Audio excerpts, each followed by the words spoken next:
உங்களுக்கு அமைதி உரித்தாக.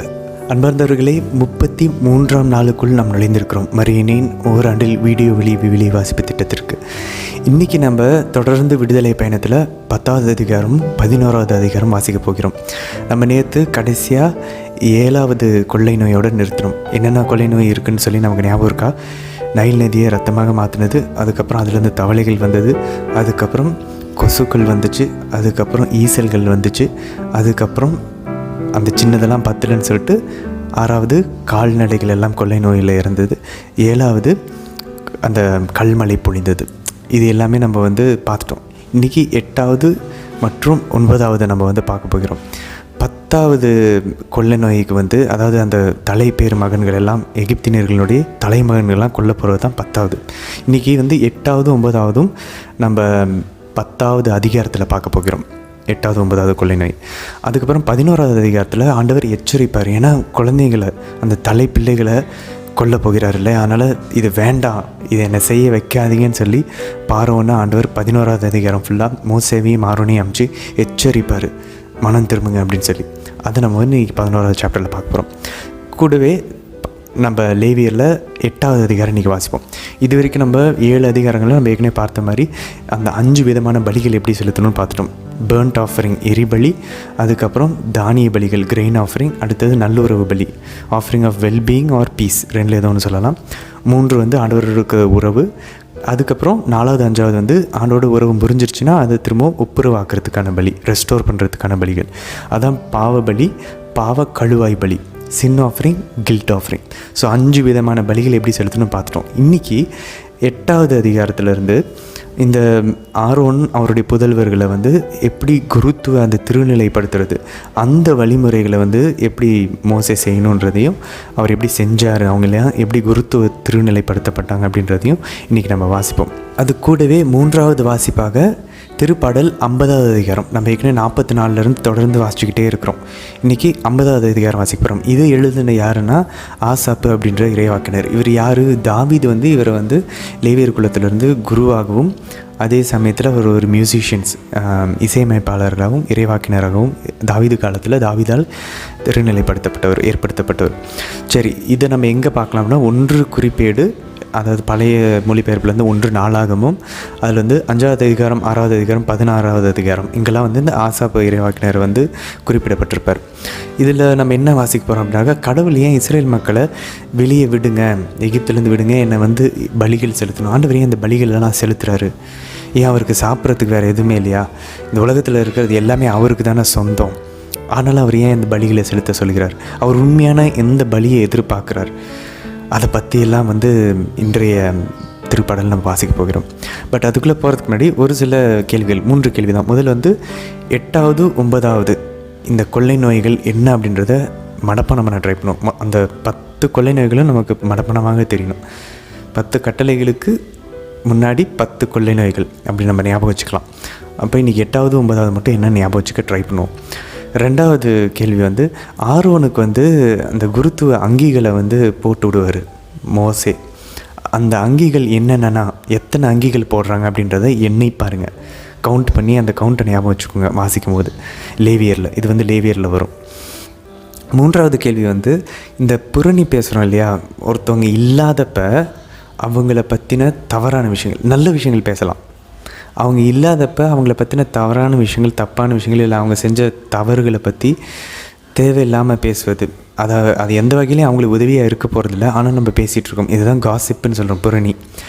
புரணி பேசுகிறது எவ்வளோ கடவுளுக்கு கொடுமையானது, அது எவ்வளோ கடவுள் அருவருக்கிறார் அப்படின்றத இன்றைக்கி திருப்பாடலில் நம்ம வாசிப்போம். அது எங்கே வருது அப்படின்றத கவனித்து கொண்டே வாசிக்கலாம், முயற்சிக்கலாம். சரி, இன்றைய தினத்திற்கான விவிலி வாசி பகுதிக்குள்ளே நம்ம ஜெபத்தோட இணையலாம். தந்தை, மகன், தூய ஆவியாரின் பெயராலே ஆமேன். தந்தை இறைவனை அழைத்து ஜெபிப்போம். அருள் நிறைந்த அன்னை மரியே வாழ்க, ஆண்டவரும் உடனே பெண்களுக்குள் ஆசை பெற்றவர் நீரே அம்மா. உம்முடைய திருவயிற்றின் கனியாகிய இயேசு கிறிஸ்துவும் ஆசை பெற்றவரே. புனித அன்னை மரியே, இறைவனின் தாயே, பாவிகளாக இருக்கிற எங்களுக்காக இப்பொழுதும் எங்கள் இறப்பின் வேளையிலும் வேண்டிக் கொள்ளும் அம்மா. ஆமேன். சுதனாகிய இறைவனை அழைத்து ஜெபிப்போம். அருள் நிறைந்த அன்னை மரியே வாழ்க, ஆண்டவரும் உடனே பெண்களுக்குள் ஆசை பெற்றவர் நீரே அம்மா. உம்முடைய திருவயிற்றின் கனியாகிய இயேசு கிறிஸ்துவும் ஆசி பெற்றவரே. புனித அன்னை மரியே, இறைவனின் தாயே, பாவிகளாய் இருக்கிற எங்களுக்காக இப்பொழுதும் எங்கள் இறப்பின் வேலையிலும் வேண்டிக் கொள்ளும் அம்மா. ஆமேன். தூய ஆவியானவரை அழைத்து ஜெபிப்போம். அருள் நிறைந்த அன்னை மரியே வாழ்க. ஆண்டவரும் உடனே பெண்களுக்குள் ஆசி பெற்றவர் நீரே. உம்முடைய திருவயிற்றின் கனியாகி இயேசு கிறிஸ்துவும் ஆசி பெற்றவரே. புனித அன்னை மரியே, இறைவனின் தாயே, பாவிகளாய் இருக்கிற எங்களுக்காக இப்பொழுதும் எங்கள் இறப்பின் வேலையிலும் வேண்டிக் கொள்ளும் அம்மா. ஆமேன். விடுதலை பயணம். அதிகாரம் 10. மேலும் ஆண்டவர் மோசேயை நோக்கி, நீ பார்வோனிடம் போ, நான் அவன் மனத்தையும் அவன் அலுவலரின் மனத்தையும் கடினப்படுத்தியதன் நோக்கம் என் அருஞ்செயல்களை அவன் முன்னிலையில் நிலைநாட்டுவதும், எகிப்துக்கு எதிராக நான் போராடி அவர்களிடையே நான் செய்த அருஞ்செயல்கள் பற்றி நீ உன் மக்களுக்கும் உன் மக்களின் மக்களுக்கும் விவரித்துச் சொல்வதும் ஆகும். இதன் மூலம் நானே ஆண்டவர் என்று நீங்கள் அறிந்து கொள்வீர்கள். மோசேயும் ஆரோனும் பார்வோனிடம் சென்று அவனை நோக்கி, எபிரேயரின் கடவுளான ஆண்டவர் இவ்வாறு கூறுகிறார், எவ்வளவு காலம் நீ எனக்கு பணிய மறுப்பாய்? எனக்கு வழிபாடு செய்யும்படி என் மக்களை போகவிடு. ஏனெனில் நீ என் மக்களை அனுப்பிவிட மறுத்தால் நாளைய தினமே உன் எல்லைகளுக்குள் வெட்டுக்கிளிகள் வரச் செய்வேன். யாருமே தரையை பார்க்க முடியாத அளவுக்கு அவை நாட்டை நிரப்பிவிடும். கல்மழைக்கு தப்பி உங்களுக்கென எஞ்சி நிற்பதை அவை தின்று தீர்க்கும். வயல்வெளியில் தளிர்விடும் உங்கள் மரங்கள் அனைத்தையும் அவை தின்றழிக்கும். உன் வீடுகளும் உன் அலுவலர் அனைவரின் வீடுகளும் எகிப்தியர் அனைவரின் வீடுகளும் அவற்றால் நிரம்பும். இது உன் தந்தையரும் உன் தந்தையரின் தந்தையரும் இந்நாட்டில் வாழத் தொடங்கிய நாள் முதல் இன்று வரை கண்டிராத ஒன்றாகும் என்றார். பின்னர் மோசே பார்வோனை விட்டகன்றார். பார்வோனின் அலுவலர் அவனை நோக்கி, எவ்வளவு காலம் இவன் நமக்கு கண்ணியாக அமைவானோ? தங்கள் கடவுளாகிய ஆண்டவருக்கு வழிபாடு செய்யும்படி அந்த மனிதர்களை நீர் அனுப்பிவிடும். எகிப்து அழிந்து கொண்டிருப்பது இன்னும் உமக்கு தெரியவில்லையா என்றனர். மோசேயும் ஆரோனும் பார்வோனிடம் அழைத்து கொண்டு வரப்பட்டனர். அவன் அவர்களை நோக்கி, போங்கள், உங்கள் கடவுளாகிய ஆண்டவருக்கு வழிபாடு செய்யுங்கள். ஆனால் போக வேண்டியவர் யார் யார் என்று கேட்டான். அதற்கு மோசே, எங்களிடையேயுள்ள இளைஞரோடும் முதியவரோடும் நாங்கள் போவோம். எங்கள் புதல்வரோடும் புதல்வியரோடும் எங்கள் ஆட்டு மந்தையோடும் எங்கள் மாட்டு மந்தையோடும் நாங்கள் போவோம். ஏனெனில் இது எங்களுக்கு ஆண்டவரின் திருவிழா ஆகும் என்றார். பார்வோன் அவர்களை நோக்கி, உங்களை உங்கள் குழந்தைகளோடு நான் அனுப்பி வைத்தால் ஆண்டவர்தாம் உங்களை காக்க வேண்டும். பாருங்கள், உங்கள் முன் உள்ளது தீமையே. இதெல்லாம் வேண்டாம். உங்களில் ஆண்கள் மட்டும் போய் ஆண்டவருக்கு வழிபாடு செய்யுங்கள். நீங்கள் விரும்பியதும் இதுவே என்றான். இதன் பின் பார்வோன் அவர்களை தன் முன்னிலையிலிருந்து துரத்திவிட்டான். ஆண்டவர் மோசேயை நோக்கி, கல்மழைக்கு தப்பி நாட்டில் நிற்கும் எல்லா பயிர் பச்சைகளையும் தின்று தீர்க்க எகிப்து நாடெங்கும் வெட்டுக்கிளிகள் வரும்படியாக எகிப்து நாட்டின் மேல் உன் கையை நீட்டு என்றார். மோசே எகிப்து நாட்டின் மேல் தம் கோலை நீட்டவே ஆண்டவரும் அன்றைய பகல் இரவு முழுவதும் நாட்டில் கீழ்காற்று வீசச் செய்தார். காலையான போது கீழ்காற்று வெட்டுக்கிளிகளை கொண்டு வந்தது. மிக பெருந்திரளான வெட்டுக்கிளிகள் எகிப்து நாடெங்கும் வந்திறங்கி எகிப்தின் மூலை முடுக்கெல்லாம் பரவின. இதுபோன்று அதற்கு முன்போ பின்போ இருந்ததில்லை. அவை நாடெங்கும் நிரம்பிவிட்டதால் நாடே இருண்டு போயிற்று. கல்மழைக்கு தப்பி நாட்டில் நின்றிருந்த பயிர் பச்சை முழுவதையும் மரத்தின் பழங்கள் அனைத்தையும் அவை தின்றுவிட்டன. எகிப்து நாடெங்குமே மரங்களிலும் வயல்வெளி பயிர்களிலும் பச்சையாக எதுவுமே விட்டு வைக்கப்படவில்லை. பார்வோன் மோசேயையும் ஆரோனையும் அவசரமாக அழைத்து அவர்களை நோக்கி, உங்கள் கடவுளாகிய ஆண்டவருக்கு எதிராகவும் உங்களுக்கு எதிராகவும் தவறு செய்துவிட்டேன். இந்த ஒரு முறையும் என் பிழையை பொறுத்துக் கொண்டு இந்த சாபையும் என்னிடமிருந்து அகற்றிவிடும்படி உங்கள் கடவுளாகிய ஆண்டவரிடம் வேண்டிக் கொள்ளுங்கள் என்றான். மோசேயும் பார்வோனிடமிருந்து அகன்று ஆண்டவரிடம் மன்றாடினார். ஆண்டவரும் மிக வலுவான மேல் காற்று வீசச் செய்தார். அது வெட்டுக்கிளிகளை வாரிக்கொண்டு அவற்றை செங்கடலில் வீசி எறிந்தது. வெட்டுக்கிளிகளில் ஒன்றை கூட அது எகிப்தின் எல்லைகளுக்குள் விட்டு வைக்கவில்லை. ஆண்டவர் பார்வோனின் மனம் இறுகி போகச் செய்தார். அவனும் இஸ்ரேல் மக்களை போகவிடவில்லை. மீண்டும் ஆண்டவர் மோசேயிடம், எகிப்து நாட்டின் மேல் இருள் ஏற்படவும் இருளில் அவர்கள் தடுமாறவும் உன் கையை வானோக்கி நீட்டு என்றார். மோசே வானத்தை நோக்கி தம் கையை நீட்டினார். 3 நாள்களாக எகிப்து நாட்டை காரிருள் கவி இருந்தது. 3 நாள்களாக ஒருவரை ஒருவர் பார்க்க முடியவில்லை. தான் அமர்ந்த இடத்திலிருந்து எவனும் எழும்பவும் இல்லை. மாறாக இஸ்ரேல் மக்கள் அனைவருக்கும் அவர்கள் உறைவிடங்களில் வெளிச்சம் இருந்தது. பார்வோன் மோசேயை வரவழைத்து, நீங்கள் போய் ஆண்டவருக்கு வழிபாடு செலுத்துங்கள். உங்கள் ஆட்டு மந்தையையும் மாட்டு மந்தையையும் மட்டும் விட்டுச் செல்லுங்கள். உங்களுடன் உங்கள் குழந்தைகளும் கூட போகலாம் என்று சொன்னான்.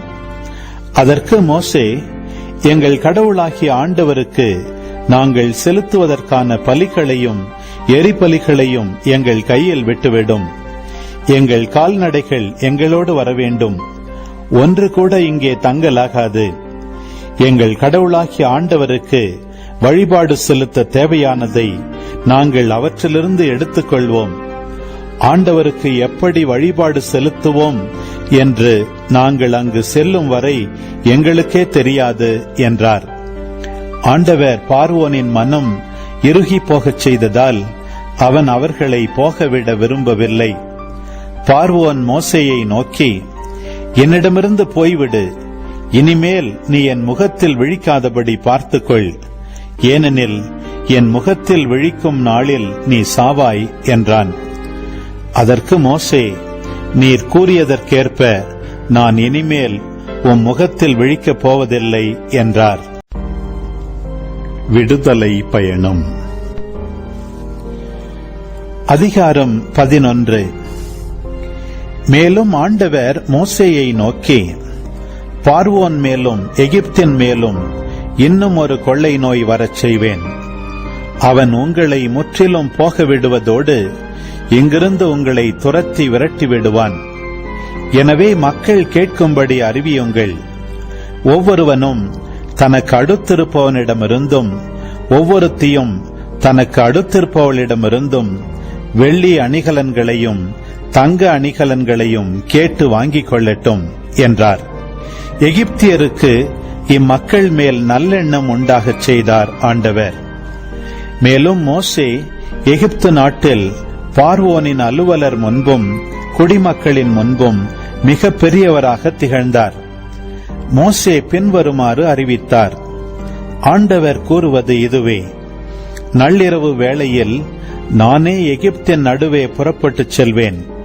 அப்போது எகிப்து நாட்டில் அரியணையில் வீற்றிருக்கும் பார்வோனின் தலைமகன் முதல் மாவரைக்கும் கற்களுக்கு பின் அமர்ந்திருக்கும் அடிமை பெண்ணின் தலைமகன் வரை உள்ள முதற்பேறு அனைத்தும் விலங்குகளின் ஆண்பால் தலையீற்று அனைத்தும் இறந்து விடுவர். இதுவரை இருந்திராததும் இனி இருக்க போகாததுமான பெரும் புலம்பல் எகிப்து நாடெங்கும் கேட்கும். இஸ்ரேல் மக்கள் அனைவரையும் பொறுத்தமட்டில் அங்குள்ள மனிதர் முதல் விலங்கு வரை எவருக்குமே எதிராக எந்த நாயும் குறைக்காது. இதனால் ஆண்டவர் எகிப்தியரையும் இஸ்ரேலரையும் வேறுபடுத்தி செயலாற்றுகிறார் என நீங்கள் உணர்ந்து கொள்வீர்கள். அப்போது உன் பணியாளர்களாகிய இவர்கள் எல்லோரும் எனக்கு பணிந்து என் முன் தலை வணங்கி நின்று உம்மை பின்பற்றும் மக்கள் அனைவரோடும் நீர் வெளியேறிவிடும் என்று கூறுவர். அதன் பின் நான் வெளியேறிச் செல்வேன். இதன் பின் பொங்கிய சினத்தோடு மோசே பார்வோனை விட்டகன்றார். அப்போது ஆண்டவர் மோசேயை நோக்கி, பார்வோன் உனக்கு செவிசாய்க்க மாட்டான். எகிப்து நாட்டில் என் அருஞ்செயல்கள் பெருகிட இது ஏதுவாகும் என்றுரைத்தார். மோசேயும் ஆரோனும் இவ்வருஞ்செயல்கள் அனைத்தையும் பார்வோன் முன் செய்தனர். ஆண்டவர் பார்வோனின் மனம் இறுகிவிடச் செய்ததால் அவன் இஸ்ரேல் மக்களை தன் நாட்டிலிருந்து போகவிடவில்லை. லேவியராகமம் அதிகாரம் 8. ஆண்டவர் மோசேயிடம், நீ ஆரோனையும் அவனுடன் அவன் புதல்வரையும் வரவழைத்து உடைகளையும் திருப்பொழிவு எண்ணெயையும் பாவம் போக்கும் பலிக்காக ஒரு காளையையும் 2 ஆட்டுக்கிடாய்களையும் மற்றும் ஒரு கூடையில் புளிப்பற்ற அப்பங்களையும் கொண்டு வரச் செய். மக்கள் கூட்டமைப்பு முழுவதையும் சந்திப்பு கூடார நுழைவாயிலின் முன் கூடி வரச் செய் என்றார். மோசே தமக்கு ஆண்டவர் கட்டளையிட்டபடி செய்தார்.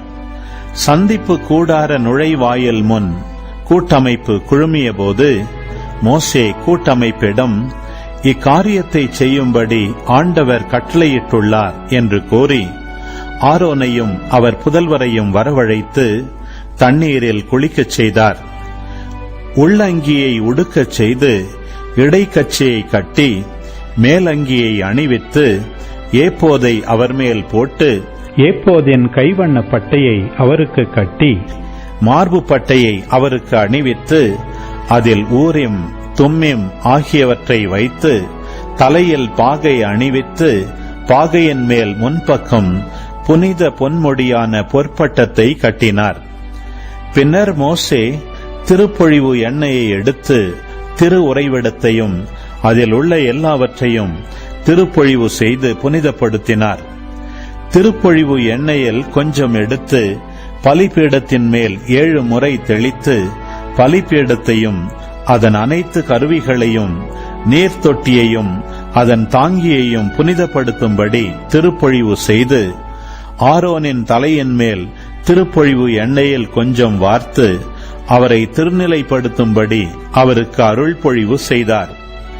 ஆண்டவரது ஆணைப்படி மோசே ஆரோனின் புதல்வரை வரவழைத்து அவர்களுக்கு கோடிட்ட உள்ளாடைகளை உடுத்துவித்து இடைக்கச்சைகளை கட்டி தலையில் பாகை அணிவித்தார்.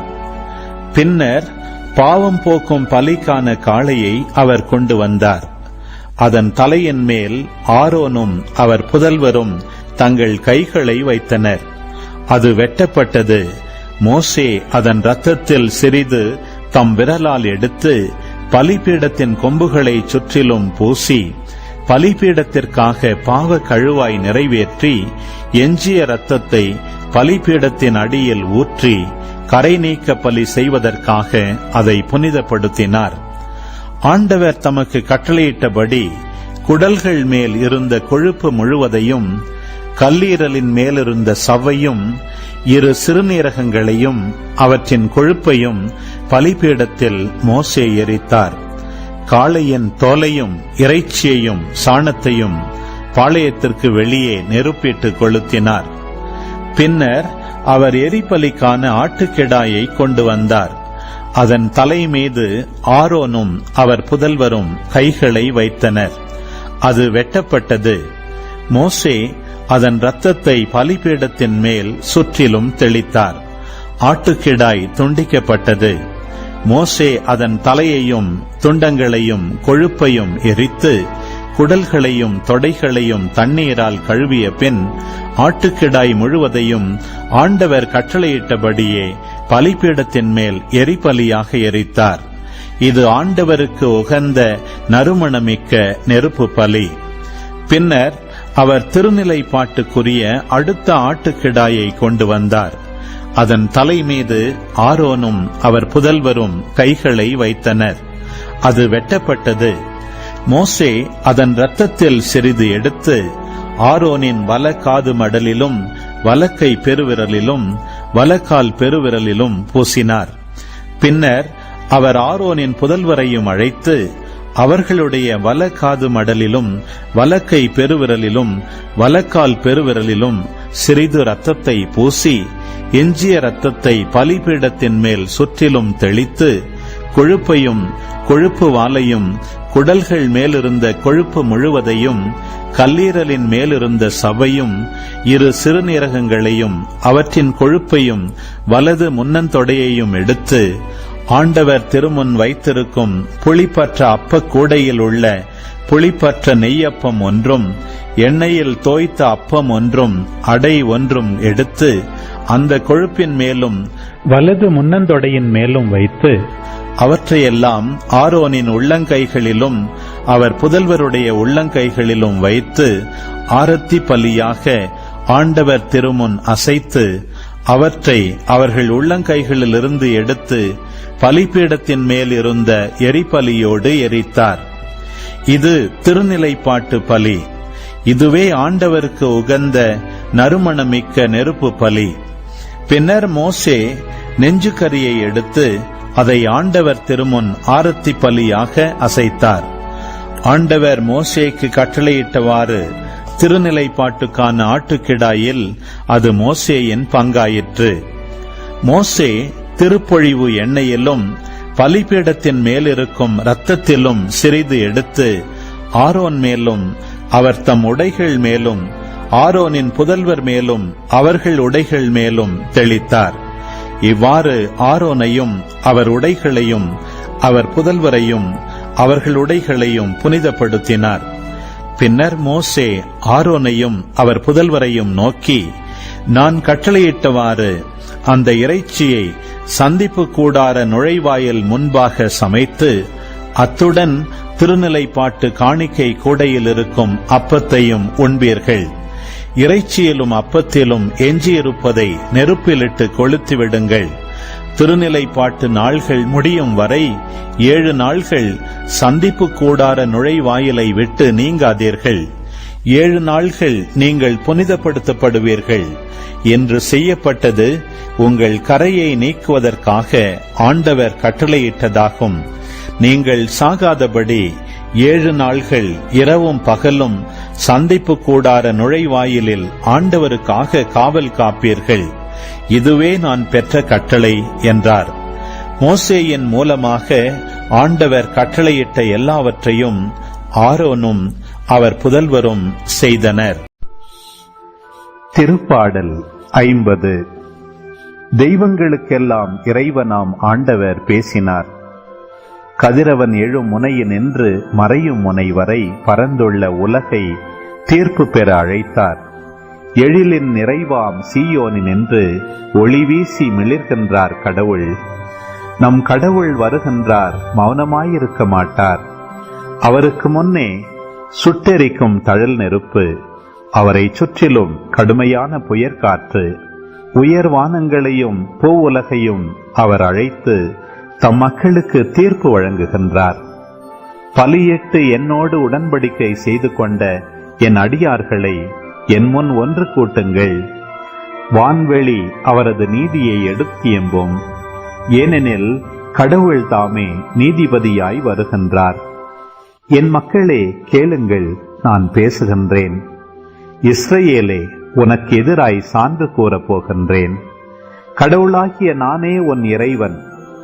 நீங்கள் கொண்டு வரும் பலிகளை முன்னிட்டு நான் உங்களை கண்டிக்கவில்லை. உங்கள் எரிபலிகள் எப்போதும் என் முன்னிலையில் உள்ளன. உங்கள் வீட்டின் காளைகளையோ உங்கள் தொழுவத்தின் ஆட்டுக்கிடாய்களையோ நான் ஏற்றுக்கொள்வதில்லை. ஏனெனில் காட்டு விலங்குகளெல்லாம் என் உடைமைகள். 1000 குன்றுகளில் மேயும் கால்நடைகளும் என்னுடையவை. குன்றத்து பறவை அனைத்தையும் நான் அறிவேன். சமவெளியில் நடமாடும் யாவும் என்னுடையவை. எனக்கு பசி எடுத்தால் நான் உங்களை கேட்கப் போவதில்லை. ஏனெனில் உலகும் அதில் நிறைந்துள்ள யாவும் என்னுடையவையே. எருதுகளின் இறைச்சியை நான் உண்பேனோ? ஆட்டுக்கிடாய்களின் குருதியை நான் குடிப்பேனோ? கடவுளுக்கு நன்றி பலி செலுத்துங்கள். உன்னதற்கு உங்கள் நேர்ச்சைகளை நிறைவேற்றுங்கள். துன்ப வேளையில் என்னை கூப்பிடுங்கள். உங்களை காத்திடுவேன். அப்போது நீங்கள் என்னை மேன்மைப்படுத்துவீர்கள். ஆனால் கடவுள் பொல்லாரை பார்த்து இவ்வாறு கூறுகின்றார்: என் விதிமுறைகளை ஓதுவதற்கு உங்களுக்கு என்ன தகுதி? என் உடன்படிக்கை பற்றி பேசுவதற்கு உங்களுக்கு என்ன அருகதை? நீங்களோ ஒழுங்குமுறையை வெறுக்கின்றீர்கள். என் கட்டளைகளை தூக்கி எறிந்து விடுகின்றீர்கள். திருடர்களை கண்டால் அவர்களோடு விருப்புடன் சேர்ந்து கொள்கின்றீர்கள். கற்பு நெறி தவறியவர்களோடும் உங்களுக்கு உறவு உண்டு. உங்கள் வாய் உரைப்பது தீமையே, உங்கள் நா புனைவதும் பொய்மையே. உங்கள் சகோதரரை பற்றி இழிவாக பேசுகின்றீர்கள். உங்கள் தாயின் மக்களை பற்றி அவதூறு பேசுகின்றீர்கள். இவ்வாறெல்லாம் நீங்கள் செய்தும் நான் மௌனமாயிருந்தேன். நானும் உங்களை போன்றவர் என எண்ணிக்கொண்டீர்கள். ஆனால் இப்பொழுது உங்களை கண்டிக்கின்றேன். உங்கள் குற்றங்களை உங்கள் கண்முன் ஒவ்வொன்றாய் எடுத்துரைக்கின்றேன். கடவுளை மறந்தோரே, இதை கண்டுணருங்கள். இல்லையேல் நான் உங்களை பீறி போடுவேன். உங்களை விடுவிக்க யாரும் இரார். நன்றி பலி செலுத்துவோர் என்னை மேன்மைப்படுத்துவர். தம் வழியை செம்மைப்படுத்துவோர் கடவுளாம் நான் அருளும் மீட்பை கண்டடைவர். ஆமேன். ஆண்டவரே, இந்த நாளுக்கான உம்முடைய இந்த வார்த்தைகளுக்காக நன்றி செலுத்துகிறோம் அப்பா. நீர் எங்களிடமிருந்து விரும்புவது நன்றி பலிகள். இவ்வளவு அடையாளங்களும் அற்புதங்களும் இஸ்ரேல் மக்களுக்கு காட்டி நீங்கள் அவங்கள எவ்வளோ அன்பு செய்கிறீங்கன்றதை நீங்கள் காட்டுறீங்க. அது மாதிரி பாவம் செய்கிறவர்களை எவ்வளவு நீங்கள் தண்டிப்பீங்க அப்படின்றது உங்களை நீதியையும் நாங்கள் தெரிஞ்சுக்கிறோம். ஆண்டவரே, நாங்கள் உங்களுக்கு அஞ்சி உங்களுக்கு அன்பு செய்து தீமையை விட்டு விலகி நன்மை செய்து நீதிமான்களாக நேர்மையாளர்களாக மாசற்றவர்களாக வாழக்கூடிய அருளை தந்துள்ளோம் அப்பா. ஆமாம், நாங்கள் வழி தவறி போகும்போது எப்படி மோசேவும் ஆரோனும் இஸ்ரேல் மக்களை வழி நடத்தினாங்களோ அதே போல் நாங்கள் ஆவியானவருடைய குரலை கேட்காமல் திரும்பும்போது எங்கள் கூட இருந்து அவர் சொல்வதை செய்ய எங்களுக்கு கற்றுத்தாங்கம்மா. எங்கள் கைகளை பிடித்து நடத்தியறலும்மா இந்த நாள் முழுதும். தந்தை, மகன், தூய ஆவியாரின் பெயராலே ஆமேன். அன்பார்ந்தவர்களே, இன்றைய தினத்திற்கான அந்த 3 கேள்விகளுக்கான பதிலை பார்ப்போம். 8வது 9வது கொள்ளை நோய்கள் என்ன அப்படின்னு சொல்லி நம்ம கேட்டிருந்தோம். இன்றைக்கி பார்த்த 8வது கொள்ளை நோய் எதெல்லாம் அந்த கல்மழை மிச்சம் விட்டுருந்துச்சோ அதையெல்லாம் ஆண்டவர் அந்த கொஞ்சத்தையும், அதாவது உயிர் வாழ்கிறதுக்கு தேவையான கொஞ்சம் பயிர்களை விட்டுருந்தார். இவங்க கல் நெஞ்சத்தினால அதையும் ஆண்டவர் அழிக்க வச்சார். ஸோ அதை நம்ம என்ன பார்த்தோம், வெட்டுக்கிளி அனுப்பி அவர் அழித்தார். அதுதான் 8வது கொள்ளை நோய். 9வது கொள்ளை நோய், அதுலேயும் இவங்க பயப்பில் சரி நீங்கள் கண்ணு தெரியாத அளவுக்கு இவங்க உணரணும் ஏதோ they are in to trouble, அவங்க ஒரு பிரச்சனைகளை உண்மையாலுமே மாட்டிக்கிட்டு இருக்காங்க, கொஞ்சம் கொஞ்சமாக அவங்களே அவங்க வரவேற்றுட்ருக்காங்கன்றது புரியணுன்றதுக்காக உலகம் காணாத அளவுக்கு 3 நாட்கள் அவங்க இருளில் இருந்தாங்க தொடர்ந்து. ஸோ இதுதான் அந்த 9வது வாதம், 9வது கொள்ளை நோய், ஆண்டவருடைய அந்த தண்டனை தீர்ப்பு, நீதி தீர்ப்புன்னு சொல்லலாம். சரி, இது ஒரு பக்கம் இருக்க. 2வது கேள்வி, அந்த ஆரோனுக்கு என்னென்ன உடைகள் வழங்கப்பட்டது அப்படின்னு சொல்லி நம்ம பார்த்தோம். 5 விஷயங்கள் மோசே ஆரோனுக்கு போடக்கூடிய 5 ஆடைகள் நம்ம பார்க்கலாம். முதல் பார்த்தோன்னாக்க இடைக்கச்சை. அதே தான் நம்மளுடைய கத்தோலிக்க திருச்சபையிலையும் நம்ம திருப்பலி நிறைவேற்றும் போது குருக்கள் போடுறாங்க. இடைக்கச்சை எதை குறிக்கிறது? அவர்களுடைய கற்பு நெறியும் சுய கட்டுப்படும் சுய ஒழுக்கமும் செல்ஃப் டிசிப்ளின் சாஸ்டிட்டி இதை குறிக்கக்கூடியது அந்த இடைக்கச்சை.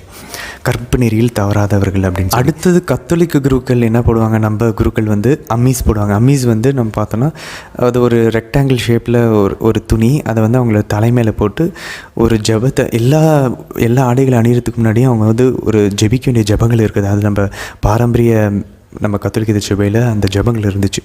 அந்த ஜபங்களை ஜெபிச்சுக்கிட்டு தான் போடணும். இப்போ இடைக்கச்சை கட்டும்போது அவங்க கற்பு நெறியும் அவங்களுடைய சுய கட்டுப்பாடும் ஒழுக்கத்தையும் அவங்க அதில் வேண்டி ஜெபிப்பாங்க. அடுத்தது இந்த அம்மீஸ் போடும்போது அவர்கள் சோதனையிலிருந்து பாதுகாக்கப்பட வேண்டி ஜெபித்து கொண்டே அந்த அவங்களுடைய ஷோல்டர் மேலே அவங்களுடைய தோள்பட்டையின் மேலே போடக்கூடிய ஒரு ஆடை இருக்கும் அமீஸ்.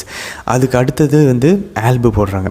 ஆல்பு எதுக்கு? அவங்களுடைய பரிசுத்தத்தை, பியூரிட்டியும் அவங்களுடைய ஞானஸ்தானத்தையும் குறிக்கக்கூடியது ஆல்புன்ற அந்த வெள்ளை அங்கி. அதுக்கு மேலே நம்ம ஸ்டோல் போடுறதை பார்க்கலாம். ஸ்டோர் அவங்களுடைய குருத்துவத்தினுடைய அதிகாரத்தை குறிக்கக்கூடியது. அதுக்கடுத்தது சாசுபிள். அந்த மேலே நம்ம பார்க்குறோம் இல்லையா, அந்த ஒவ்வொரு திருப்பலிக்கு ஏற்றவாறு அந்த வண்ண நிறை ஆடை. அந்த சாசுபிள் ஆண்டவருடைய தேவ ஸ்நேகம், சேரிட்டியும் கிறிஸ்துவினுடைய அந்த நுகத்தையும் யோக், கிரைஸ்டோடைய யோக்கையும் குறிக்குது. ஆண்டவருடைய நுகத்தையும் ஆண்டவருடைய தேவ ஸ்நேகத்தையும் சேரிட்டியும் குறிக்கக்கூடியது அந்த சாசிபிள். இப்படி இந்த 5 விஷயங்களை நம்ம கத்தோலிக்க குருக்கள் போடுறாங்க இல்லையா, அதுக்கு இணையாக நேரடியாக ஒத்து போகாது. பட் அதுக்கு இணையாக இங்கே நம்ம பார்த்துட்டோம் ஏற்கனவே இடைக்கச்சையை மோசே ஆரோனுக்கு அணிவித்தார்னு. அடுத்து 2வது அதுக்கு மேலே ஒரு மேலங்கியை போடுகிறார்கள் 2வது. 3வது எப்போதுன்றது ஒரு ஆடை, அதுக்கு மேலே அந்த மேலாடைக்கு மேலே ஒரு ஆடை 3வது. 4வது எப்போதின் கைவண்ண பட்டையை அவருக்கு கட்டினார்ன்னு இருக்கும். ஸோ கைவண்ண எப்போது ஒன்று இருக்குது, ஒரு வண்ணமான நிறத்தில் இருக்கக்கூடிய எப்போது, அது 4வது. 5வது மார்பு பட்டை.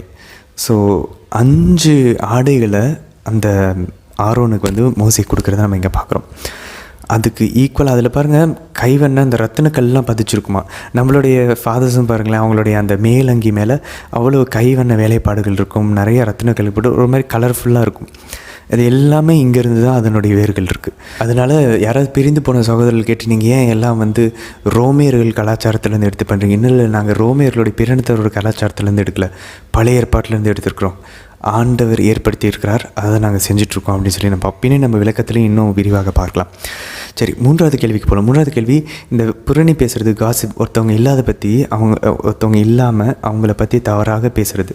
அவங்க முன்னாடி நம்ம சொல்லலாம், நீங்கள் இதெல்லாம் பண்ணிட்டீங்கன்னா அது ரொம்ப அன்போடையும் மரியாதையோடையும் கனிவோடையும் நம்ம எடுத்து சொல்லலாம்.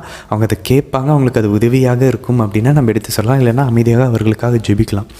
இதுதான் நம்ம பண்ணணும்னு சொல்லி ஆண்டவர் எதிர்பார்க்குறாரு. அவங்க இல்லாதப்போ அவங்கள பற்றி பேசுறது, அவங்கள மேலே அவங்களுடைய மரியாதையும் சமூகம் அவங்க மேலே வைத்திருக்கக்கூடிய அந்த கண்ணியத்தையும் நம்ம குறைக்கிறோம். அது குறைக்கிறதுக்கு நம்ம யார்? அது அவங்க எவ்வளோ மோசமான விஷயத்தை செஞ்சிருந்தாலும் சரி, நம்ம அதை பண்ணக்கூடாதுன்னு சொல்லி ஆண்டவர் விரும்புகிறார். அதான் பாருங்கள், இன்றைக்கி திருப்பாடல் 50வது அதிகாரத்தில் நம்ம வாசிக்கிறோம்.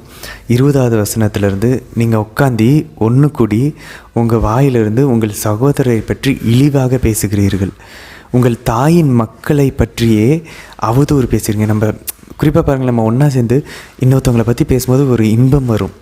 அதை நம்ம நிறைய செஞ்சிகிட்ருக்கோம். ஆண்டவர் சொல்கிறார், எவ்வளோ கொடூரமாக சொல்கிறார் பாருங்கள். 21வது வசனத்தில், இவ்வளவெல்லாம் நீங்கள் செய்தும் நான் மௌனமாக இருந்தேன், நானும் உங்களை போன்றவர் என எண்ணிக்கொண்டீர்கள், ஆனால் இப்பொழுது உங்களை கண்டிக்கிறேன், உங்கள் குற்றங்களை உங்கள் கண்முன் ஒவ்வொன்றாய் எடுத்துரைக்கின்றேன் அப்படின்றார். அப்போ பாருங்கள், நம்ம அந்த மாதிரி பேசும்போது கடவுளுடைய கண்ணு நம்மளை பார்த்துட்ருக்கான். நம்ம ஏற்கனவே பார்த்தோம் பாருங்கள், யோசேப்பு அந்த போத்திபாரனுடைய மனைவியோட தனியாக இருக்கும்போது, போத்திபாரன் மனைவி பொறுத்த வரைக்கும் ஒருத்தர் தான், 2 பேர் தான் இருந்தாங்க. அந்த ஒருத்தர் கடவுளை அவங்களுக்கு தெரியல. ஆனால் யோசேப்பை பொறுத்த வரைக்கும் அந்த ரூமில், அந்த வீட்டில் 3 பேர் இருந்தாங்க. 3வது ஒரு ஆள் இருந்தார், அது ஆண்டவர். ஸோ நம்ம இந்த மாதிரி பேசும்போது இன்னொரு 2 கண்கள் நம்மை பார்த்து கொண்டிருக்கிறது, கடவுளுடைய கண்கள் அப்படின்றத நம்ம உணர்ந்து கொள்ள வேண்டும். அதனால் முடிஞ்சளவு இது மிகப்பெரிய ஒரு பிரச்சனையாக இருக்கிறது. நம்ம அதை குறைச்சிட்டோன்னாவே, நம்ம அவங்கள இந்த மாதிரி பேசி தீர்ப்பிடும்போது நம்ம மேலேயே தீர்ப்பிட்டுக்கிறோம். ஆண்டவர் அதனால் சொல்லுங்கள், எந்த அளவையில் அளக்கிறீரோ அதே அளவையில் உங்களுக்கும் அளக்கப்படும். நம்ம அந்த மாதிரி பேசும்போது நம்மளே ஆட்டோமேட்டிக்காக நம்ம மேலே தண்டனை தீர்ப்புகளை வர வச்சுக்கிறோம். அதனால் முடிஞ்சளவு யாரை பற்றியுமே நெகட்டிவாக பேசுகிறத ஒரு ரூலாகவே நம்ம லைஃப்பில் போட்டுருவோம். இனிமேல் நான் யாரை பற்றி நெகட்டிவாக பேசவே மாட்டேன்.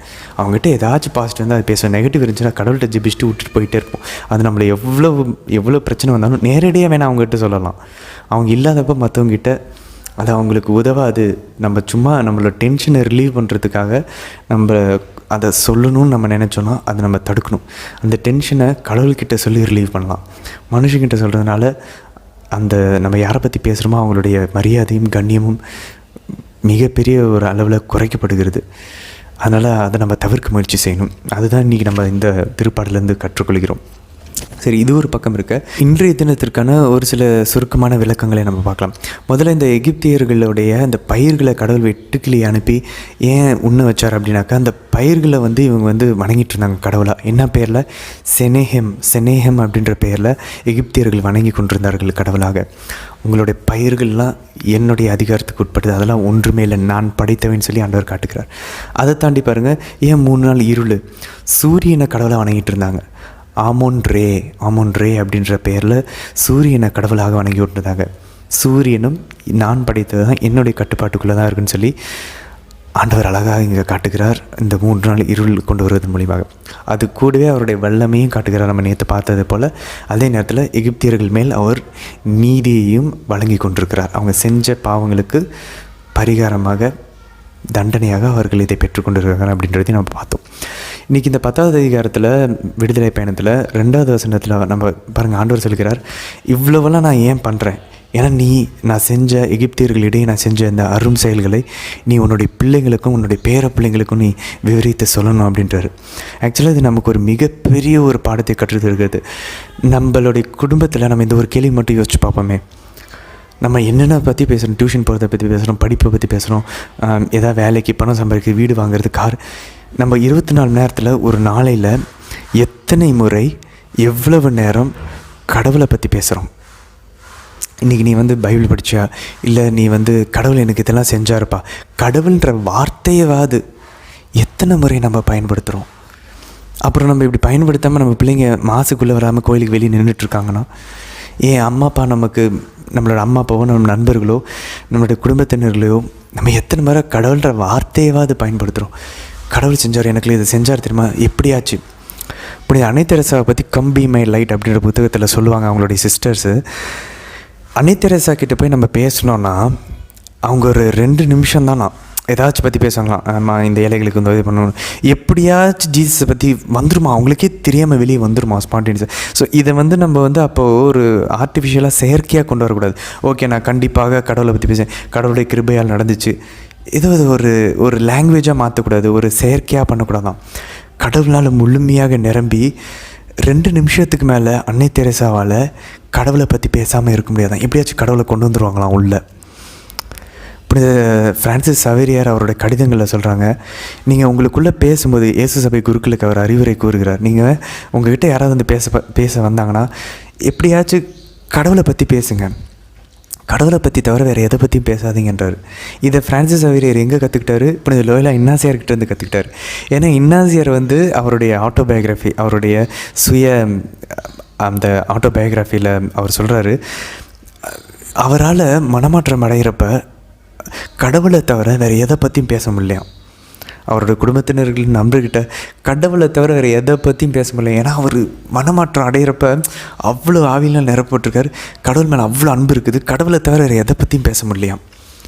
நம்ம உண்மையிலே கடவுளை சீரியஸாக நம்ம எடுத்துகிட்ருக்கோம், கடவுள் நம்மளை தொட்டுட்ருக்காருன்னு வச்சுக்கோங்களேன், கடவுளை பற்றி பேசுகிறத கேட்கவும் இனிமையாக இருக்கும், கடவுளை பற்றி பேசவும் நமக்கு இனிமையாக இருக்கும். கடவுளை பற்றி கேட்குறத தவிர வேறு எதை பற்றி கேட்டாலும் போர் அடிக்கும், வேண்டான்னு தோணும், அது ஏதோ பாவம் செய்கிறக்கூட அளவுக்கு தோணும், அப்படிலாம் தோணும். இதெல்லாம் நிலையற்றது.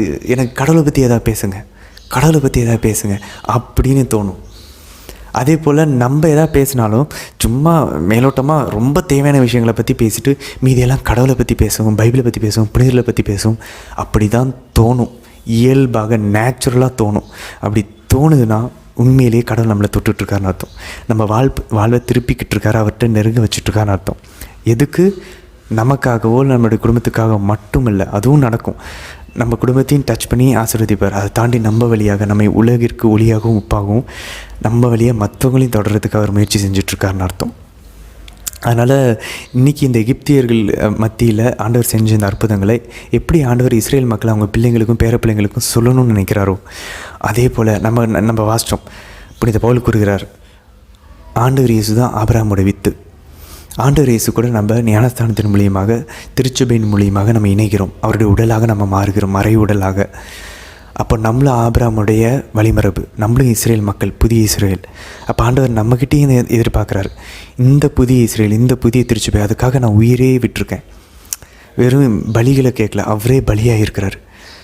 அவரை பற்றி பைபிளிலேருந்து புனிதர்களை பற்றி பேசுவோமா, அவங்க அப்படி வாழ்ந்தாங்க, நம்ம இப்படி வாழலாமா அப்படி நம்ம பிள்ளைங்க எடுத்து சொல்லுவோமா? சொல்லலைன்னா இளம் வயசில் அந்த பிள்ளைங்க கண்டிப்பாக இனி வரக்கூடிய காலம் ரொம்ப மோசமாக இருக்குது, ரொம்ப மோசமாக போய்ட்டு நம்ம பார்த்துட்ருக்கோம், ஃபெய்த்தை விட்டுருவாங்க. நம்ம தான் கடைசி ரெமனன்ஸ் அப்படின்னு சொல்லலாம். விசுவாசத்தினுடைய கடைசி நம்பிக்கை, கடவுளுக்கு இருக்கக்கூடிய கடைசி நம்பிக்கை நம்ம தலைமுறை தான். நம்ம நம்மளுடைய அடுத்த தலைமுறைக்கு இதை சொல்லி கொடுத்து அவங்கள பக்தியில் வளர்த்தலைன்னா, காலையில் எந்திரிக்கும் போதும் நைட் தூங்கும் போதும் 3 அருளின் மாதிரி சொல்லி அந்த மூவேளை ஜெபத்தை சொல்லி சின்ன சின்ன ஜபங்கள், கோயிலை கிராஸ் பண்ணும்போது சிலுவை போடுறது, பிதாசுதன் போடுறது, புது ட்ரெஸ் போட்டால் அதை கொண்டு போய் ஆண்டவர்கிட்ட கொடுக்குறது, இப்படி கடவுளை வாழ்க்கையின் ஒவ்வொரு விஷயங்களிலும் நம்ம அவங்கள ஈடுபடுத்தலைன்னா they will leave the faith. திருச்சபை விட்டுட்டு போயிடுவாங்க, விசுவாசத்தை விட்டு இழந்து போயிடுவாங்க. அதனால் இது நமக்கு ஒரு மிகப்பெரிய எச்சரிக்கை. இன்றைக்கி நம்ம வாசித்த இந்த பகுதியிலேருந்து மூன்றாவது மோசே வந்து பார்வோன்ட்ட போய் சொல்லுவார், நீ இன்னுமா கடவுளுக்கு பணிந்து நடக்க, உன்னையே தாழ்த்திக்கிறதுக்கு நீ தயங்குற. 1 பேதுரு 5ஆம் அதிகாரம் 6ஆவது வசனம் சொல்லுது புதிய ஏற்பாட்டில், கடவுளின் வல்லமையான கரத்தின் கீழ் உங்களையே தாழ்த்தி கொள்ளுங்கள், அப்பொழுது அவர் ஏற்ற காலத்தில் உங்களை உயர்த்துவார் அப்படின்னு சொல்லி. இங்கே மோசையும் அதான் சொல்கிறார் பழைய ஏற்பாட்டில். கடவுளுக்கு உண்மையிலேயே நம்ம தாழ்த்திக்கிட்டோன்னா, அதாவது நம்ம நிறைய விஷயங்கள் நம்ம புனிதர்கள் என்ன சொல்கிறாங்கன்னா, இச்சைக்குரிய பாவங்களை விழுறதுக்கு காரணம் நம்மக்கிட்ட இன்னும் தாழ்ச்சி இல்லைன்றாங்க புனிதர்கள். பாருங்கள், தாழ்ச்சி இல்லாதனால தான் இச்சைக்குரிய பாவங்களை விழுகிறோமா. கடவுள் விடுறாராம், நம்ம தான் தேர்ந்தெடுத்து நம்ம தான் பண்ணுறோம். சாத்தானுக்கு நம்ம தான் ஓகே சொல்கிறோம், நம்ம தான் மனமும் வந்து நம்மக்கிட்ட ஃப்ரீ வில் இருக்குது. ஆனாலும் கடவுள் நினச்சா தடுக்கலாம். ஆனால் அவர் ஏன் அதை அனுமதிக்கிறார்? ஏன்னா என்னால் பார்த்துக்க முடியும், நம்மளே கடவுளை ஆக்கிக்கிறோம். அதை நம்ம அடிபட்டு விழுந்து வெளியே எந்திரிச்சு வரும்போது நம்மளுடைய பாவங்களை, இவ்வளோ மோசமான பாவத்தை ஆண்டவர் மன்னிக்கிறார் தெரியும் போது தான் அவர் மேலே இருக்கக்கூடிய அன்பு நமக்கு அதிகரிக்கும். அதனால தான் நம்ம விழுகிறோம் அப்படின்னு சொல்லி புனிதர் சொல்லுவாங்க. ஆனால் நம்ம தாழ்ச்சி வளர்த்துக்கிட்டோன்னாவே இச்சைக்குரிய பாவங்கள்லேருந்து வெளியே வருவோம் அப்படின்னாங்க. தாழ்ச்சினா என்ன? ஓகே, என்னுடைய நிறைகள் குறைகள், என்னால் எவ்வளோ முடியும், என்னால் எவ்வளோ முடியாது. ஓகே, எனக்கு கடவுள் தேவை, அவர் நினச்சாதான் என்னை வெளியே விட்டு வர முடியும். அவருடைய அருள் இல்லாமல் என்னால் பாவம் செய்யாமல் இருக்க முடியாது. சரண்டர் ஆகி, ஆண்டவரே நான் இப்போ உணர்றேன், நீங்கள் எனக்கு தேவை ஆண்டவரே, எனக்கு உதவி பண்ணுங்கள், இதனால் எனக்கு உங்கள் மேலே இருக்கிற அன்பு விசுவாசம் அதிகரிக்கும். அப்படி அவர்கிட்ட சரண்டர் பண்ணணும். ஆட்டோமேட்டிக்காக எது நமக்கு தடையாக இருக்கோ, பிரச்சனையாக இருக்கோ, உணர்றேன் ஆண்டவரே, எல்லாமே ஒன்று என்னுடைய அறிவுனால் வந்துடாது, எல்லாமே என்னுடைய திறமையினால் வந்துடாது, அதிகாரத்தினாலையும் பணத்தினாலையும் என்னால் பண்ண முடியாதுன்னு இப்போ உணர்றேன் ஆண்டவரே, உங்ககிட்ட நான் சரணடைகிறேன். இது ஏதோ ஆண்டவர் நம்மளை வந்து அடக்கி ஆள்றாரு, அவர் பெரியவர் நம்ம சின்னவர் அப்படின்னு காட்டுறதுக்காக இல்லை. நாம் இருப்பதை போல் நம்மே கடவுளோட கண்களுக்கு முன்பாக நம்மை பார்ப்பது தான் அந்த தாழ்ச்சி. நம்ம ஏற்கனவே பார்த்தோம், கொஞ்சம் கூட குறைவாகவும் இல்லை, கொஞ்சம் கூட அதிகமாகவும் இல்லை. அப்போது நம்மளால் எவ்வளோ முடியும் அப்படின்றத உணர்ந்து அதுக்கேற்ற மாதிரி பண்ணுறது தான் உண்மை, ட்ரூத், சத்தியம். நம்ம அதை விட்டுட்டு ஒரு மாய உலகத்தில் எதை வேணால் நம்ம பண்ணலாம், எதை வேணால் நான் செய்யலாம், கடவுள் எதுவும் கண்டுக்க மாட்டார், நான் எதை வேணால் பண்ணலாம், பாவத்தை கூட செய்யலாம், நான் நினச்சதெல்லாம் பண்ணலாம் அப்படின்னு நம்ம போகும்போது அது நம்மளுடைய அழிவுக்கு அது நம்ம இட்டு செல்லும். அதனால தான் கடவுள் நம்ம வந்து விழ வச்சு அதை புரிய வச்சு நம்மளை ஊதாரி மகனை போல் அந்த அறிவு தெளிவுக்கு கொண்டு வந்து நம்மளை அவருடைய வழியில் நடத்த, அந்த உண்மையின் வழியில் இதுதான் உண்மைன்னு இருந்து, ஓகே இதுதான் ரியாலிட்டி, அதில் நம்ம நடத்துறதுக்காக கடவுள் நம்மளை அழைக்கிறார். அதனால் நம்மையை தாழ்த்திக்கொள்ள, பார்வன் தாழ்த்த விட மாட்டான். அவனை உடலை வருத்தி கொண்டு நம்ம உபவாசம் இருந்து சின்ன சின்ன தியாகங்கள் செஞ்சு அந்த பார்வன், நமக்குள்ளே இருக்கிற அந்த உடல், சாத்தான், உலகம் என்ற அந்த பார்வன்களை அடக்கிறதுக்கு நம்ம முயற்சி செய்யணும். அதனால தான் புனிதர்கள் சாட்டியால் அடிக்கிற அளவுக்கு அவங்க போனாங்க. ஏன்னா அப்போ தான் அவன் அடங்குவான். இந்த 10 கொள்ளை நோயை அடித்தாதான் பார்வன், நமக்குள்ளே இருக்கிற பார்வனும் அடங்குவான், எகிப்தில் இருந்த பார்வனும் அடங்கினான். ஸோ இதை நம்ம கற்றுக்கொள்ளலாம். ஒரு பாயிண்டில் நம்மளால் முடியல அப்படின்னா ஃபாஸ்டிங் கையில் எடுத்தே ஆகணும், உபவாசம் எடுத்தே ஆகணும், முட்டி போட்டே ஆகணும், முட்டி வலியே கொடுத்தே ஆகணும், வேறு வழியே இல்லை. ஏன்னா அந்த ஜென்ம சுபாவம் இருக்குது பாருங்கள், நம்ம புத்திக்கு நம்மளுடைய உணர்வுகள், உடல் கீழ்ப்படியாது. அதனால் நம்ம ஆவிக்கு மாமிசத்தை கீழ்ப்படுத்தணும்னா மாமிசத்தை கொஞ்சம் துன்புறுத்தணும். அதனால தான் புனித பேதுரு கூறுகிறார், நீங்கள் வந்து ஊனுடலில் துன்புறுகிறவன் பாவத்தை வென்று விடுகிறான் அப்படின்னு சொல்லி நம்ம பேதுருனுடைய கடிதங்களில் வாசிக்கிறோம். அதே போல் புனித பவுலும் கூறுகிறார், பாவத்திற்கு எதிரான போராட்டத்தில் இன்னும் நீங்கள் ரத்தத்தை சிந்துக்கிற அளவுக்கு இன்னும் நீங்கள் போராடலை அப்படின்றாங்க. ஏன்னா அந்த ஜென்ம சுபாவம் உடம்பில் இருக்கிறதுனால நம்ம இதை பண்ணி தான் ஆகணும், வேறு வழி இல்லை. இன்னொன்று பாருங்கள், 10வது அதிகாரம் 7வது வசனத்தில், எகிப்து அழிந்து கொண்டிருப்பது இன்னும் நமக்கு தெரியவில்லை அப்படின்னு சொல்லி பார்வனுடைய அதிகாரிகள் பார்வன்கிட்ட சொல்கிறாங்க. சில சமயம் நமக்கு வாழ்க்கை ரொம்ப மோசமாக, அந்த ஊதாரி மகனை போல் ஒன்றுமே இல்லாமல் நம்ம அந்த ஒரு நிலைக்கு தள்ளப்படும் போது தான் நம்ம அறிவு தெளிவுக்கு வரும். சம்திங் இஸ் ஹேப்பனிங், என்னை சுற்றி ஏதோ நடந்துகிட்ருக்கு, நான் என்னை மாற்றிக்கணும் அப்படின்ற அந்த ஒரு உணர்வுக்கு நம்ம வருவோம். ஸோ இந்த பார்வனுடைய அதிகாரிகளுடைய குரல் நம்மளுடைய மனசாட்சியின் குரலாகவும் இருக்கலாம், ஆவியானவருடைய குரலாகவும் இருக்கலாம், மாதாவுடைய குரலாகவும் இருக்கலாம். நம்மளோட வாழ்க்கை வேஸ்ட் ஆகிட்டு இருக்கு, எதுக்குமே யாருக்குமே பிரயோஜனம் வாழ்ந்துட்டுருக்கோம். ஏன் அந்த வாழ்க்கையை நம்ம கடவுளுக்கு கொடுக்கக்கூடாது? அவருடைய பணிக்காக. அதை நம்ம ஏதோ ஓவர் நைட்டில் பண்ணிட முடியாது. முதல்ல நம்ம தாழ்த்தி நம்மளே நம்ம மாற்றிக்கொள்வதற்கு முயற்சி செய்யணும். அந்த 7 தலையான பாவங்கள், அந்த பார்வோன்களை நம்ம முதல்ல ஒழிக்க ட்ரை பண்ணணும். அப்போ டெய்லி மாசு, டெய்லி 4 ஜெபமாலைகள், டெய்லி நம்ம வந்து நற்கண்ணை சந்திப்பு, திருப்பலி, இதுக்கு போக போக போக கொஞ்சம் கொஞ்சமாக நம்ம வாழ்க்கையை அழிவிலேருந்து நம்ம மீட்டுக்கொள்ளலாம். அதுக்கப்புறம் பாருங்கள், 10வது வசனத்தில் பார்வோன் வந்து மோசேவிடம் பேரம் பேசுகிறான். நீங்கள் உங்களுடைய சின்ன பிள்ளைங்களெல்லாம் விட்டுட்டு போங்க, உங்கள் ஆண்களை மட்டும் போய் பலி செலுத்துட்டோம், நீங்கள் அதுதானே உங்களுக்கு வேணும், அடுத்தது பாருங்கள், 3 நாள் அந்த இருளை சரி ஆண்டவர் சொல்கிறார், இவன் சரிப்பட்டு வர மாட்டான், நீ கை நீட்டு அப்படின்னோடனே கை நீட்டினோன்னே இருள் வருகிறது 3 நாள். அதுக்கப்புறம் திரும்ப பார்வோன்னு சரி நீங்கள் உங்கள் சின்ன பிள்ளைங்களை கூட கூட்டிகிட்டு போங்க, ஆனால் அவங்க கால்நடைகளை மட்டும் இங்கேயே விட்டுட்டு போங்க. திரும்பவும் பேசுகிறேன் பாருங்கள், எவ்வளோ அடித்தாலும். ஆக்சுவலாக இந்த பார்வோனுடைய இந்த சைக்காலஜி இருக்குது பாருங்கள், இந்த மனது, இது நம்மளுடைய உடலின் ஆசைகளும் கூட பிரதிபலிக்கக்கூடிய விதமாக இருக்குது, உலகத்தின் ஆசைகள் கூட. சரி இதெல்லாம் பண்ணலாம், ஆனால் இது மட்டும் வேண்டாம், இது பண்ணலாம் ஆனால் இது மட்டும் வேண்டாம். நம்ம முடிஞ்சளவு அந்த உடம்புக்கு கஷ்டம் கொடுக்காமல் பார்த்துக்க, உயிரை எப்படியாவது காத்துக்கிறதுக்கு தேவையான அந்த பயத்தில் அப்படிப்பட்ட விஷயங்களை தான் நம்ம கடவுளுக்கு ரொம்ப ரொம்ப கஞ்சத்தனமாக கொடுக்கக்கூடிய அந்த ஒரு மனநிலைமை நம்மள நிறைய பேருக்கு இருக்கலாம். ஏன்னா அது நம்மளோட ஜென்ம சுபாவத்தில் இருக்குது. அதனால் பாருங்கள், ஆனாலும் கடவுள் அடித்து அந்த சுபாவத்தை ஒடுக்கிறார்கள். அதை தான் புனிதர்கள் சொல்கிறாங்க, நம்ம உபவாசத்தினாலும் ஜபத்தில் கடவுளை உணர்ந்து தான் அவரை நம்ம நம்பும் போது தான் உபவாசம் இருக்க ஆரம்பிக்க முடியும். ஓகே, கடவுள் இருக்கிறான்ற அந்த ஒரு நெருக்கமான உறவுக்கு வரும்போது ஓகே நம்ம செத்தாலும் ப்ராப்ளம் இல்லைன்னு சொல்லி உபவாசம் இருக்க ஆரம்பிப்போம். அந்த ஒரு முடிவு எடுக்கணும்னா கடவுள்கிட்ட நம்ம ப்ரேயரில் அவரை நம்ம ஃபீல் பண்ணணும். அவர் இருக்கிறார்ன்ற உணரும்போது தைரியமாக நம்ம நான்வெஜ்ஜை தவிர்ப்போம். ஏன்னா கடவுள் இருக்கார் இல்லையா, அந்த ஒரு நிறைவு நம்ம மனசில் இருக்கும். அவருக்காக இதெல்லாம் பண்ணலாம். இப்போ உதாரணத்துக்கு நம்ம குடும்பத்துக்காக என்ன வேணால் பண்ணுவோம் இல்லையா, ஏன்னா அவங்கள நம்ம அன்பு செய்கிறோம், அவங்களுக்காக இதை சாக்ரிஃபைஸ் பண்ணுவோம். அதே போல் கடவுள் இருக்கான்றப்ப நான் இதை ஒடுக்கி அவர் முன்னாடி நான் நல்ல பிள்ளையாக வாழணுன்ற ஒரு ஆசை நமக்கு வரும். அப்போது நம்ம நிறையா தியாகங்களையும் உடலை ஒருத்தல்களையும் நம்ம பண்ண ஆரம்பிப்போம். அப்படி நம்ம இன்னும் அந்த ஃபீலுக்கு வரலன்னா, அந்த ஃபீல் வேணும், ஆண்டவர் இருக்கிறான்ற உணர்த்துதல் நமக்கு வேணும், அவர் அந்த உணர்வை தாங்காண்டவரேன்னு சொல்லி உங்கள் மேலே இன்னும் விசுவாசம் அன்பும் அதிகரிக்கணும்னு சொல்லி நம்ம கேட்கலாம். அப்படி கேட்டு அந்த ஒரு உணர்வுகளுக்கு வரும்போது நம்ம ஆட்டோமேட்டிக்காக நம்ம உடலை வருத்திக்கொள்ள நம்ம ஸ்டார்ட் பண்ண ஆரம்பிப்போம். அப்போ இந்த பார்வோனை எப்படி கடவுள் அடித்து அவனை வலிக்கு ஒழுங்குபடுத்துகிறாரோ, அதே போல் நமக்குள்ளே இருக்கிற இந்த பார்வோனையும் பேரம் பேசிக்கிட்டு இருக்க பார்வோனையும் நம்ம அடித்து வலிக்கு கொண்டு வரணும்.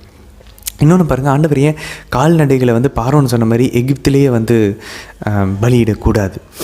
ஏன்னா இறையியல் வல்லுநர்கள் என்ன சொல்கிறாங்க அப்படின்னாக்கா, எகிப்தில் பலியிட்டா அவங்க இப்போ பாருங்கள், நமக்கு மாடை நம்மளுடைய பிராமண சகோதரர்கள் அதை புனிதமாக கருதுகிறார்கள். அப்போ அவங்க முன்னாடி அதை நம்ம பலியிட்டோன்னா அவங்களுக்கு அது ரொம்ப ஹர்ட்டிங்காக இருக்கும், காயப்படுத்தும் இல்லையா, அது அவங்களுக்கு அவசங்கமாக இருக்கும். அவங்க கடவுளை அவங்க வணங்கிட்டு இருக்க கடவுளை அவமதிக்கிற மாதிரி ஆகும். அப்போ எகிப்தியர்களை பொறுத்த வரைக்கும் இந்த காளைகள், மாடுகள், விலங்குகள்லாம் அவங்களுக்கு தெய்வங்கள்.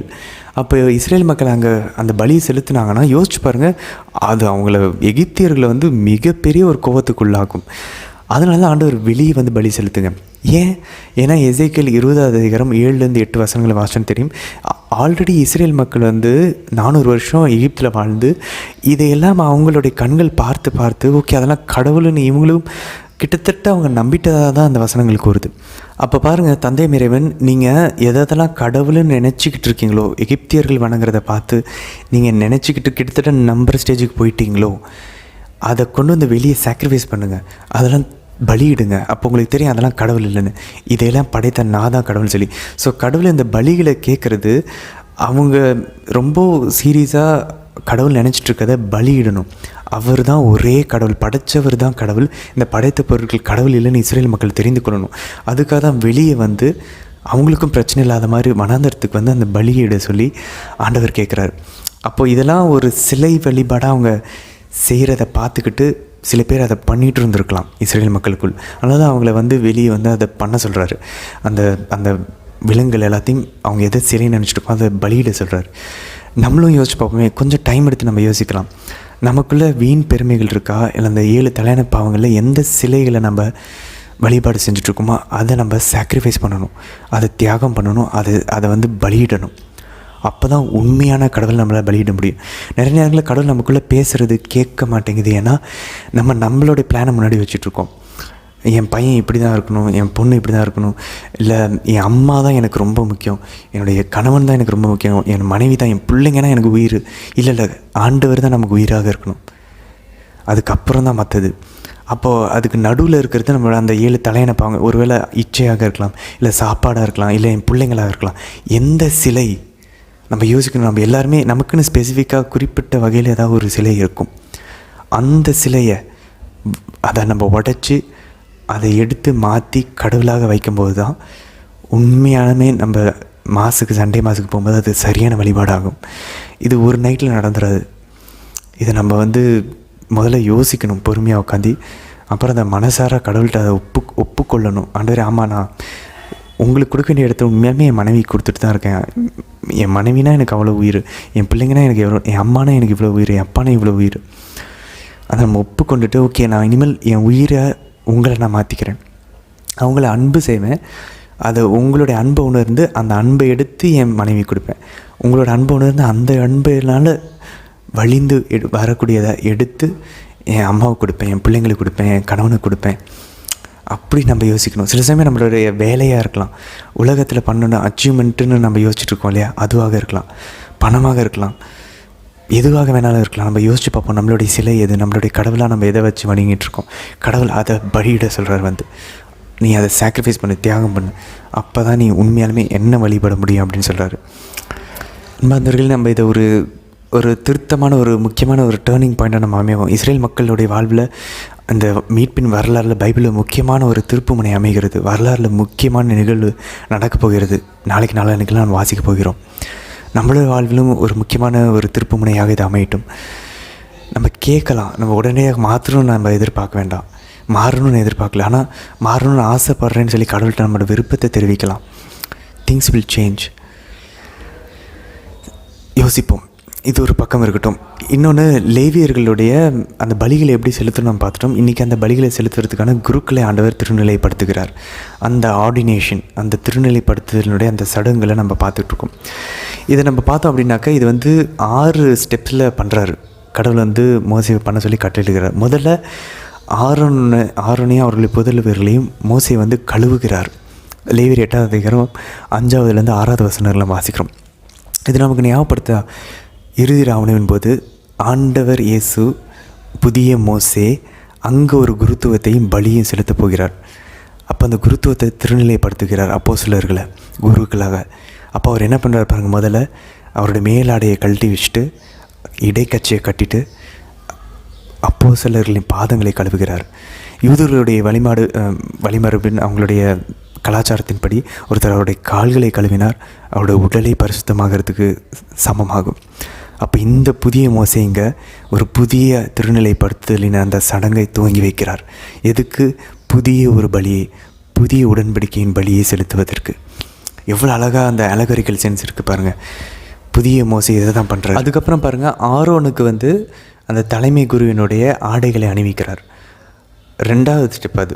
ஸோ ஃபஸ்ட்டு கழுவுறாரு, அப்புறம் ஆடைகள் அணிவிக்கிறார் 2வது. 3வது எண்ணெயினால் அபிஷேகம் பண்ணுகிறார்.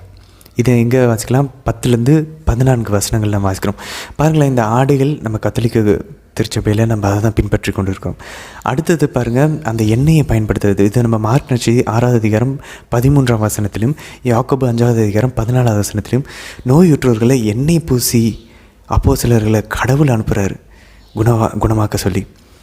பின்னாடி யாக்கோபு அதை பண்ண சொல்லி 5வது அதிகாரம் 14வது வசனத்தில் அதை பண்ண சொல்லி சொல்கிறாரு.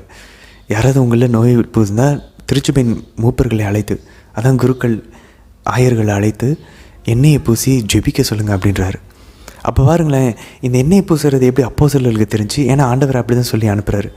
அப்போ அந்த புதிய மோசே இந்த புதிய அப்போஸ்தலர்களாகிய குருக்களுக்கு எண்ணெயை கொடுத்து அனுப்புகிறாரு, திருநிலைப்படுத்துறதுக்கு, அவர்களை நோய்களை குணமாக்கிறதுக்கு. அப்போ பாருங்கள், இந்த யூத வேர்கள் தான் நம்ம எண்ணெயை எடுத்து பூசிக்கிட்டு இருக்கோம் இன்றைக்கும். இது ஏதோ ஒரு பிறனத்தவர்களுடைய சடங்கு முறைகள் கிடையாது. பிரிந்து போன சகோதரர்களுக்கு இதை நம்ம எடுத்து சொல்லணும். இந்த ஆடைகள், இந்த எண்ணெய் பூசுதல், இது எல்லாமே யூத வேர்கள் உண்டு, பழைய ஏற்பாட்டின் வேர்கள் உண்டு இதுக்கு. அப்போ பாருங்கள், நம்ம இந்த லேவியர் 1லேருந்து 7 அதிகாரங்களில் பல்வேறு 5 விதமான பலிகள் எப்படி செலுத்தணும்னு பார்த்தோம். இந்த பலிகள் எல்லாம் ஒன்றாக சேர்த்து எல்லா பாவ கழுவாய் பலி, பாவப்போக்கு பலி, எல்லா நல்லுறவு பலிகள் எல்லாத்தையும் எடுத்த ஆண்டவர் ஒன்றாக அவருடைய உடலிலும் இரத்தத்திலும் கொடுத்துட்டார். இன்னொன்று பாருங்கள், அதை செய்கிறதுக்கு குருக்கள் வேணும் இல்லையா? அதையும் ஆண்டவர் புதிய ஏற்பாட்டில் அதை நிறைவேற்ற பாருங்கள், அதை திருநிலைப்படுத்துகிற பாருங்கள் அப்போஸ்தலர்களை. அப்போது அந்த பழைய ஏற்பாட்டில் ஆண்டவர் ஏன் தயாரிக்கிறார்? ஏன் இதெல்லாம் கொடுக்கணும்? ஆண்டவருக்கு வேறு வேலை இல்லையா? ஆண்டவர் இந்த புதிய உடன்படிக்கையில் புதிய பலியை செலுத்துவதற்கு புதிய குருக்களை நம்ம யூதர்களினுடைய கண்களிலிருந்து பார்த்து புரிந்து கொள்வதற்காக தான் இந்த பரிசுத்தமான ஒரு இனத்தை எடுத்து இவர்களை பரிசுத்தமாக தயார்படுத்துகிறார். இஸ்ரேல் மக்கள் எல்லாமே குருக்கள், அரசர்கள், இறைவாக்கினர்கள். அதிலிருந்து லேவியர் குலத்தை மட்டும் எடுத்து, அந்த 12 குலத்திலேருந்து ஒரு குலத்தை எடுத்து அவர் திருநிலைப்படுத்துகிறாரு. அதே போல் தான் பாருங்கள், கிறிஸ்தவர்கள் நம்ம எல்லாருமே குருக்கள், அரசர்கள், இறைவாக்கினர்கள். ஞானஸ்தானத்தின் வழியாக அதான் புனித பேதுரு அவரோட கடிதங்கள் நம்ம வாசிக்கிறோம். ஆனால் அதிலிருந்து ஒரு சில பேரை எடுத்து இந்த மினிஸ்ட்ரியல் ப்ரீஸ்ட்ஹுட்க்கு ஆண்டவர் ஏற்படுத்துகிறார். அப்போ பாருங்கள், இது ஏதோ பழைய ஏற்பாட்டில் விட்டுட்டு போகிறதுக்குல, அதன் ஒரு உருவகமாக அது எல்லாமே பழைய ஏற்பாட்டில் நடக்கிறதெல்லாம் புதிய ஏற்பாட்டில் தான் அது புதுசாக அதே ஆடைகளை அணிந்து அதே புதிய இஸ்ரேலின் குருக்கள் அந்த புதிய உடன்படிக்கையின் திருப்பலியை நிறைவேற்றுகிறார்கள்.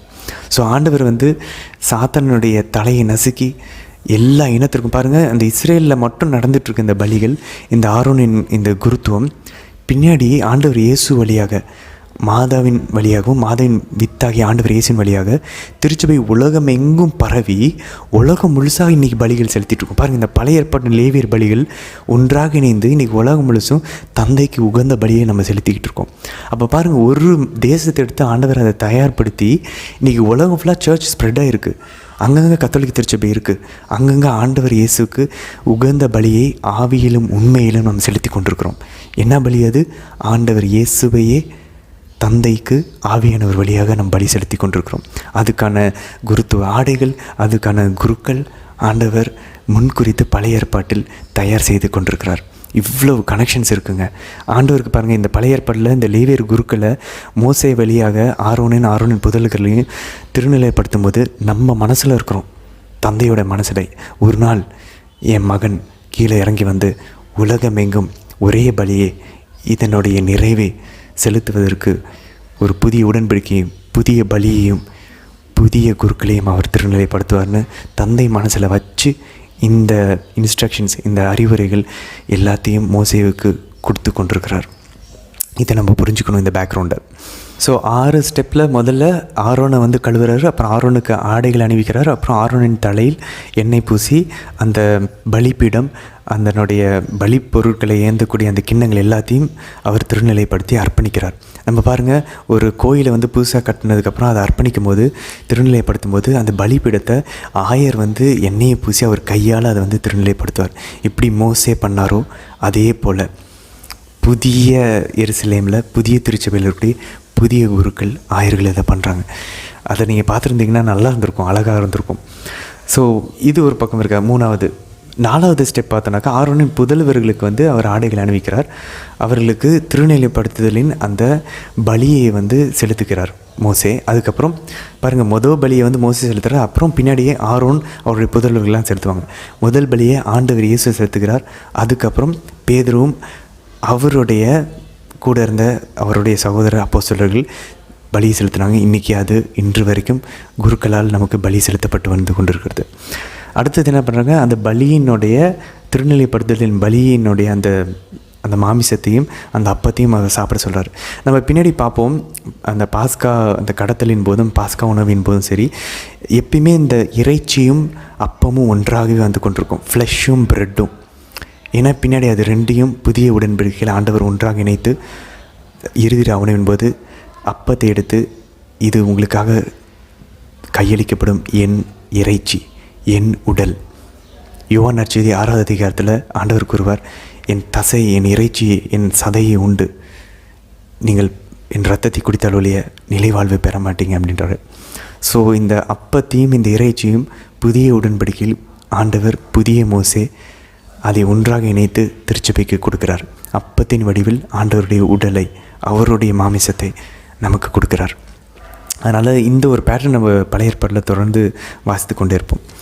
அன்பர்களே, இந்த பலியை செலுத்தும் போது மோசேவும் ஆரோனுடைய புதல்வர்களும் எவ்வளோ தேவ பயத்தோடு செலுத்தியிருப்பாங்க யோசிப்பாருங்களேன். அவர் ஆண்டவர் கொடுத்த அந்த கட்டளைகள்லாம் அப்படியே கண்ணும் கருத்துமாக கடைபிடிச்சிருப்பாங்க. கொஞ்சத்தை எடுத்து தெளிக்கணும், அதுக்கப்புறம் எடுத்து கீழே ஊற்றணும், அதுக்கப்புறம் அதை பீடத்தின் மேலே அதை தெளிக்கணும், மக்கள் மேலே தெளிக்கணும், எண்ணெய் எடுத்து பூசணும். அந்த வழிமுறைகள்லாம் எவ்வளோ தேவ பயத்தோடு அதை செய்திருப்பாங்க பாருங்களேன். அப்போ நம்ம புதிய திருப்பலியில் நிறைவேற்றுகின்ற குருக்களும் அதில் பங்கெடுக்கிற நம்மளும் எவ்வளோ பயபக்தியாக இருக்கணும். ஏன்னா இங்கே விலங்குகளை நம்ம பலியிடல, ஆண்டவரையே பலி எடுக்கிறோம். அதான் எனக்கு தோணுச்சு, நம்ம இதையே இவங்க எவ்வளோ பரிசுத்தமாக எடுத்து பண்ணுறாங்கன்னா, புதிய ஏற்பாட்டில் நம்ம எவ்வளோ பரிசுத்தமாக பயத்தோடையும் நம்ம பண்ணணும். பயம் மட்டும் இல்லை, அவர் மேலே இருக்கக்கூடிய மரியாதையோடையும் அன்போடையும் நம்ம பண்ணணும். ஏன்னா அவர் ஏதோ சும்மா நம்ம பலி கொடுக்கல, அவரே விரும்பி அவரையே ஆண்டவர் பலி செலுத்தினார் சிலுவையில். அதை நம்ம நினைவு கூர்ந்து திரும்பவும் ஒப்பு கொடுக்குறோம். அப்போது நம்ம எவ்வளவு மரியாதையோடையும் பயத்தோடையும் பக்தியோடையும் அன்போடையும் அதை செலுத்தணும் அப்படின்றத நம்ம யோசித்து பார்க்கணும். திருப்பலிக்கு போகும்போது இந்த லேவியரில் நம்ம படித்ததை நம்ம நினைவு கூற முயற்சிப்போம். ஓகே, இப்படிலாம் பழைய ஏற்பாட்டில் ஆண்டவர் தயாரிச்சிருக்கிறாரு, குருக்களையும் பலிகளையும் அவருடைய மனங்களையும். இன்றைக்கி அது நம்ம கரத்தில் வந்திருக்கு இந்த விவிலியம். அப்போ நம்ம கடவுளை எவ்வளோ ஒழுக்கத்தோடையும் பயத்தோடையும் பரிசுத்தத்தோடையும் அன்போடையும் மரியாதையோடையும் அவரை வழிபடணும்னு விரும்புகிறாரு, ஆவியிலையும் உண்மையிலையும் வழிபட விரும்புகிறார் அப்படின்றத நம்ம நினச்சி பார்க்க முயற்சிப்போம். சரி, நாளை தினத்தில் இன்னும் தொடர்ந்து கடைசி கொள்ளை நோயை அரங்கேற்றுவதற்கு முன்பாக என்ன நடக்க போகுது அப்படின்றத எல்லாத்தையும் நம்ம வாசிப்போம். தொடர்ந்து நாளை தினத்திற்கான வீடியோவில் நம்ம சந்திக்கலாம். ஆமேன்.